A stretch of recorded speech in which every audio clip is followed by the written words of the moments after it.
미시 정치학과 선분성. 미시 권력이나 미시 정치학이라는 말은 감시와 처벌에서 푸코가 사용한 이래 널리 사용되는 개념이 되었습니다. 들레즈와 가타리 또한 미시 정치학이라는 말을 자신들의 문제 설정을 요약하는 개념으로 사용합니다.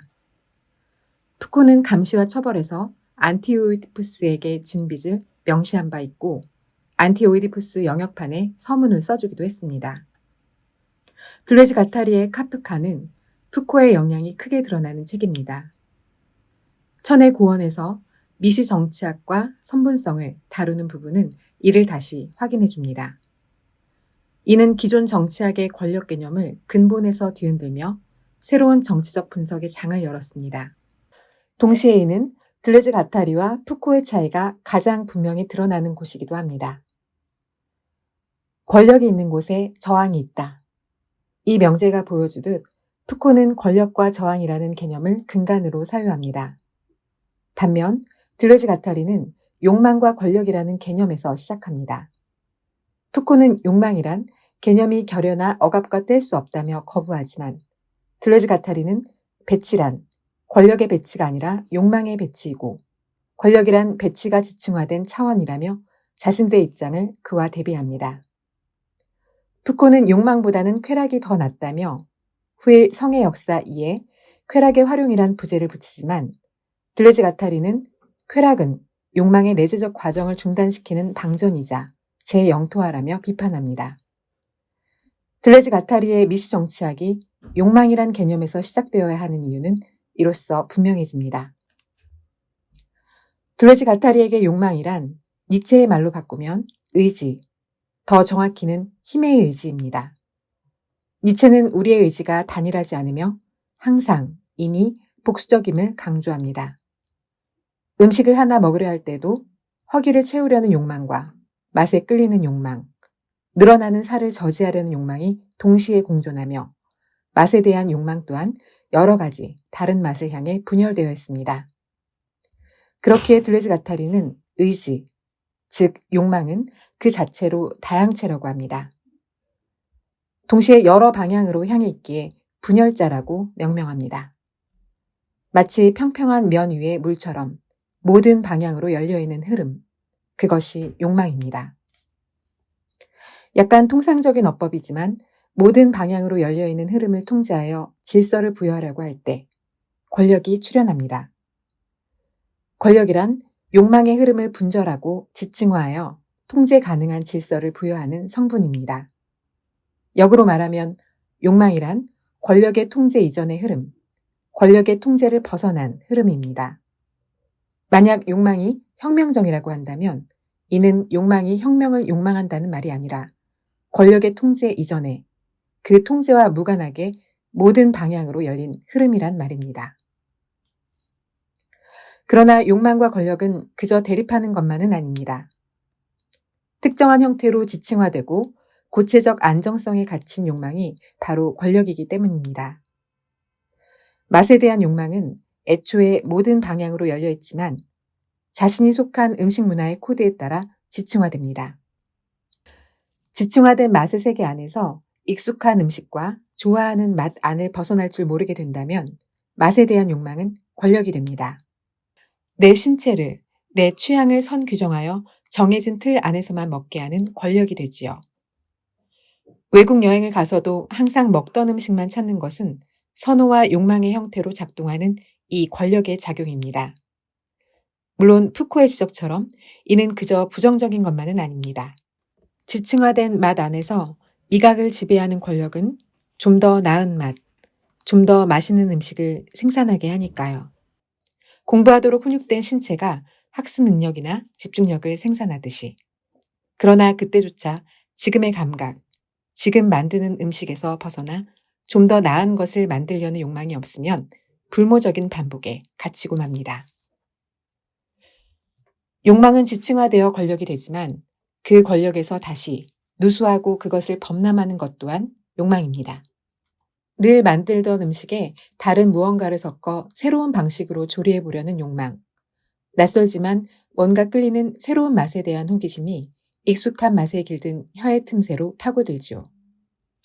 그것은 다시 지층화되며 권력이 되겠지만 욕망은 그 안에서 다시 탈주선을 그리게 될 겁니다. 혁명과 보수라는 본성을 가진 욕망과 권력이 따로 있는 게 아니라 이처럼 탈영토화와 재영토화가 반복되는 내재성의 장이 있을 뿐입니다. 혁명과 권력도 그렇습니다. 혁명은 의무감이 아니라 하고 싶다는 욕망을 바탕으로 해야만 가능합니다.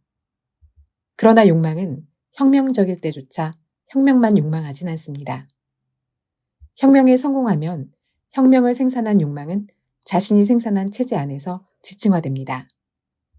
혁명의 욕망이 그 혁명이 만든 체제를 유지하려는 권력이 되는 건 차라리 자연스럽다 하겠습니다. 그러니 혁명 이후, 혁명은 다시 시작되어야 합니다. 혁명과 권력 역시 영구혁명을 함축하는 내재성의 장 안에 있는 겁니다. 욕망의 흐름을 통제하는 데는 크게 두 가지 방법이 있습니다. 하나는 홈을 파서 욕망의 흐름을 통제하고 이용하는 겁니다. 수로를 파서 물의 흐름을 고체적 틀에 따라 흐르게 하여 그것을 경작에 이용하는 것처럼 말입니다.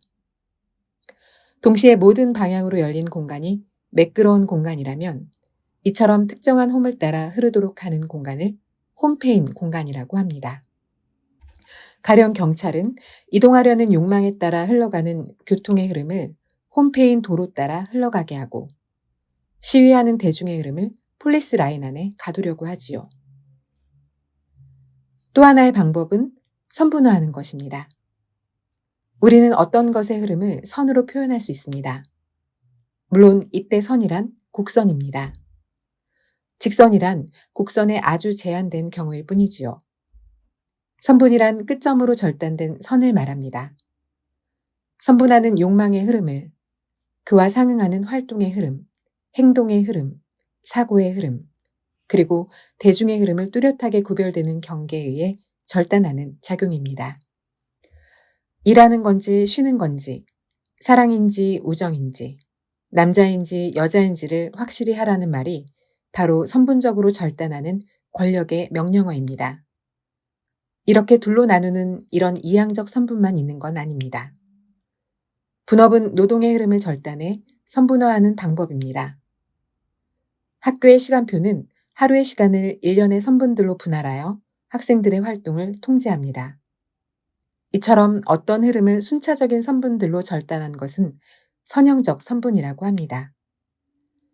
방사상의 선을 따라 절단되는 원형적 선분도 있습니다.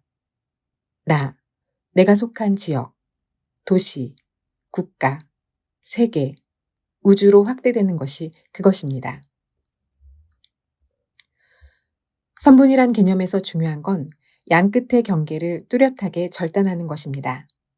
이를 선분성이라고 합니다. 권력은 그렇게 구별하고 확인하며 절단하는 방식으로 작동합니다. 분업화된 라인에서 내 작업을 제대로 완수하라고 요구하는 작업 반장이나 바로 옆의 동료를 통해 선분적 권력은 작동합니다. 특히 권력이 가장 결정적으로 작동하는 것은 흐름이 선분화되기 시작하는 곳과 끝나는 곳입니다. 학기, 학점이란 선분의 끝점에도 권력은 작동하지만 학교의 권력이 가장 강력하게 작동하는 곳은 입학과 졸업이라는 두 개의 끝이지요. 그래서 어떤 흐름이 선분화되는 양 끝점을 권력 중심이라고 합니다. 여기서 선분성은 단지 1차원의 직선에만 속하는 것은 아닙니다. 두 끝점을 갖는 선분을 2차원으로 확장하면 선분성을 갖는 면이 되지요. 원안을 그리는 면은 그 선분의 한 끝을 고정한 채 회전시켜 얻어진 겁니다. 이를 3차원으로 확장하면 선분적인 입체를 얻을 수도 있습니다. 그런데도 이를 굳이 선분적인 선으로 다루는 건 면이나 입체는 흐름을 표현하기 어렵고 또한 절단의 중요성을 드러내기 어렵기 때문입니다.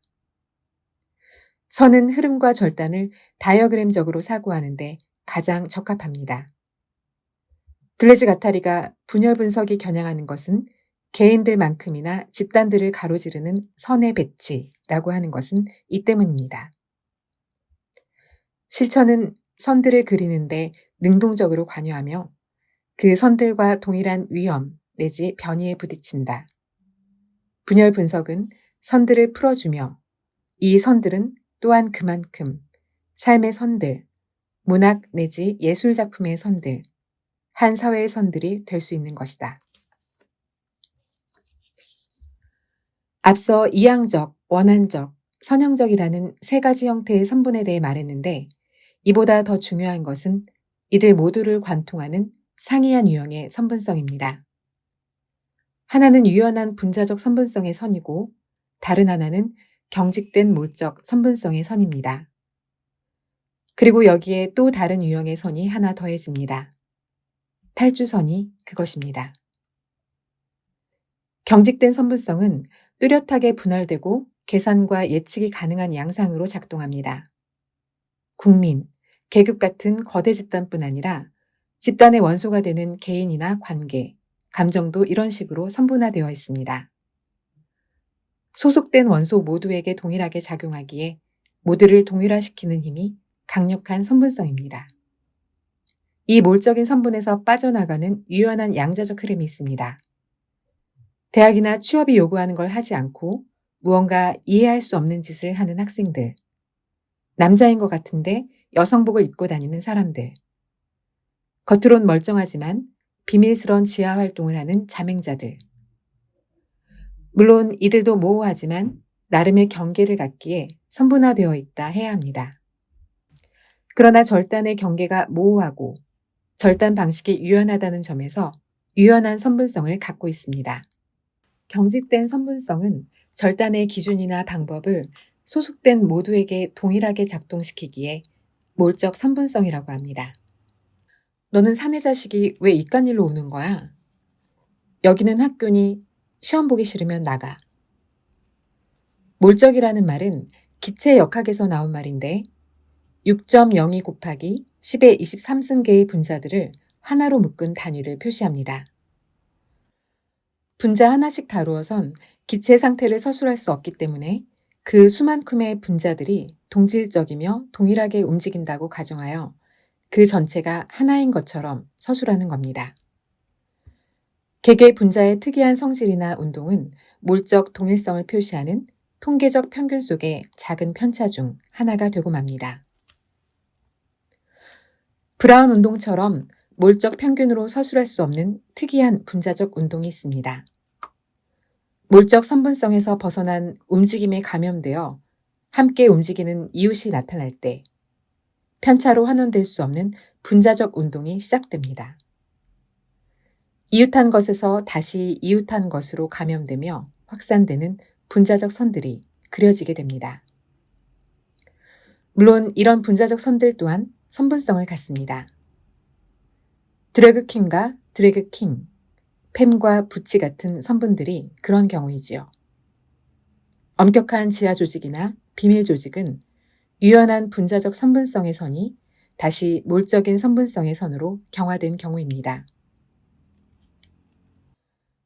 분자적 선이 기존의 몰적 선분성의 선에서 이탈하여 새로운 무언가를 만들어내기 시작할 때 창조적 탈주선이 그려집니다. 가령 시험이 싫다고 거부하던 이들이 증식되면서 새로운 교육의 장을 창안하게 될 때가 그런 경우겠죠. 그런데 몰적인 권력으로 인해 실패하게 될 때, 혹은 새로운 걸 창조하는 구성적 능력이 소진될 때, 이탈하려는 욕망은 기존 세계에 대한 분노나 혐오의 정념이 되기 쉽습니다. 이런 정념이 절망과 저주의 정념으로 이어질 때, 탈주선을 그리던 분자적 선은 파괴와 죽음의 선을 그리게 됩니다. 들레즈 가타리는 나치즘이 그런 경우라고 합니다. 그것은 현행화된 니힐리즘이고 전쟁만을 목적으로 하는 전쟁 기계이며 죽음이여 만세를 외치는 자살적 국가였다고 합니다. 몰적 전체주의와 구별되는 이런 분자적인 파시즘은 나치나 네오나치에 국한되지 않습니다. 혐오의 정념이 확산되며 증식되는 대중운동들도 이러한 경우에 속합니다. 현행의 세계에 대한 극히 정당한 분노에서 시작된 운동조차 창조적 구성 능력을 잃고 혐오의 정념에서 벗어나지 못하게 되면 이런 길을 가게 됩니다. 선분성과 관련해 가장 흔한 오해는 몰적인 것은 집단적인 것이고 분자적인 것은 개인적이라는 생각입니다. 몰적 동일성을 가진 개인들이 많지요. 흔히 말하는 개성은 대개 몰적인 선분 안에 있습니다. 분자적인 것은 개인 이하이거나 개인 이상입니다. 돈과 교환이 지배하는 세상이지만 연대의 욕망들이 있고 증여의 작은 행동들이 있습니다. 일시적이거나 부분적이라는 점에서 개인 이하인 그런 것의 흐름을 따라갈 때 개인은 몰적 선분에서 이탈하게 됩니다. 또 개인의 분자적 이탈은 그에 감염되는 이웃이 생겨나 개인 이상으로 증식되게 될 때 몰적 선분 안의 편차를 넘어서 분자적인 운동이 됩니다. 분자적인 것은 경직된 몰적 격자들을 빠져나가는 누수와 범람의 흐름과 관련된 것이지 개별적인 이탈의 편차가 아니라는 겁니다. 그렇기에 분자적인 것은 개인이 아니라 오히려 대중과 관련되어 있습니다. 계급은 생산관계상의 지위나 기능에 의해 규정된 몰적 집단이지만 대중은 자신이 소속된 곳에서 벗어난 이들이 모여들며 형성된 분자적 집단입니다. 즉, 대중이란 이웃한 것들과 상호작용하며 조건에 따라 상이한 방향으로 흘러가는 미시적 요소들의 흐름입니다. 이는 정치적 대중으로 한정되진 않습니다. 은행이나 기업의 회계 단위 같은 경제적 선분을 통과하며 흘러가는 화폐 대중, 도로를 따라 흘러가는 자동차들로 이루어진 교통 대중 등등이 있지요. 몰적인 것이 거시적이라면 분자적인 것은 미시적입니다. 거시정치와 미시정치의 구별은 이와 상응합니다. 그러나 미시정치는 가정이나 연인 등 일상의 작은 영역에서 작동하는 정치가 아니며 미시적이라는 말은 단지 규모나 크기가 작음을 뜻하지 않습니다. 미시정치란 분자적 감염의 양상으로 형성되는 대중을 대상으로 하는 정치입니다. 대중은 규모나 크기가 작지 않고 큽니다. 그런데도 미시적이라는 말을 사용하는 것은 거시정치가 계급이나 국민 등 거대 집단의 이해관계 같은 규정성을 통해 정치를 사고한다면 미시정치는 하나하나를 보면 작다고 할 수 있는 분자적 원소들의 운동 양상을 통해 정치를 사고하기 때문입니다.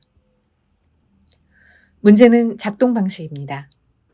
국가나 계급 같은 몰적인 집단은 하나의 중심에서 방사되는 명령어나 기준에 공명하며 하나의 구성체로 움직인다면 대중이라는 분자적 집단은 수평적이고 분자적인 감염에 의해 흐름을 형성하며 움직입니다. 이런 관점에서 둘레즈 가타리는 전체주의와 파시즘을 구별합니다. 스탈린주의 같은 전체주의는 국가장치의 작동에 개인들이 공명하거나 복종하며 작동한다는 점에서 몰적입니다. 파시즘은 분자적 감염에 의해 집단적 의지가 형성되고 증식된다는 점에서 분자적입니다. 그렇기에 스탈린주의적 전체주의에는 대중운동이 없습니다. 반면 파시즘은 1차적으로 대중운동입니다. 나치즘만이 아니라 수평적으로 감염되며 파괴와 죽음의 검은 구멍을 향해 흘러가는 운동은 모두 미시 파시즘입니다. 따라서 몰적인 것은 나쁘고 분자적인 것은 좋다고 할 수 없습니다. 분자적인 힘이 부정적이고 파괴적인 방식으로 작동할 때에는 대중 전체가 부정적 권력을 행사하게 되기에 더욱더 참혹해지기 쉽습니다. 약간의 유연성이 사태를 좀 더 낫게 하는데 충분하리라는 믿음이야말로 미시정치학이 경계해야 할 첫 번째 오류라고 함은 이 때문입니다. 파시즘처럼 죽음의 선을 그리는 분자적 운동은 시작하지 않은 것보다 못한 게 되고 맙니다. 다른 한편 분자적 탈주와 운동은 몰적 조직으로 되돌아가지 않는다면 아무것도 아니라고 합니다. 대중의 흐름은 흘러가 버리고 나면 아무것도 남지 않으며 결국 낡은 권력과 과거의 몰적 선분들이 재등장하기 때문입니다. 중요한 것은 분자적 탈주선을 새로운 몰적 선분성으로 변환시키는 것입니다. 분자적 이탈이 다시 시작되더라도 말입니다. 물론 그러기 위해서라도 권력 중심은 자신의 손밖에 있는 분자적 흐름을 따라갈 줄 알아야 합니다. 자신의 무능력 지대로부터 능력을 끄집어낼 수 있어야 합니다. 위대한 정치가란 이런 흐름과 접속하는 사람들일 뿐이며 파괴의 검은 구멍을 뛰어넘는 양자를 방사하는 사람들일 뿐이라 함은 이런 이유에서입니다.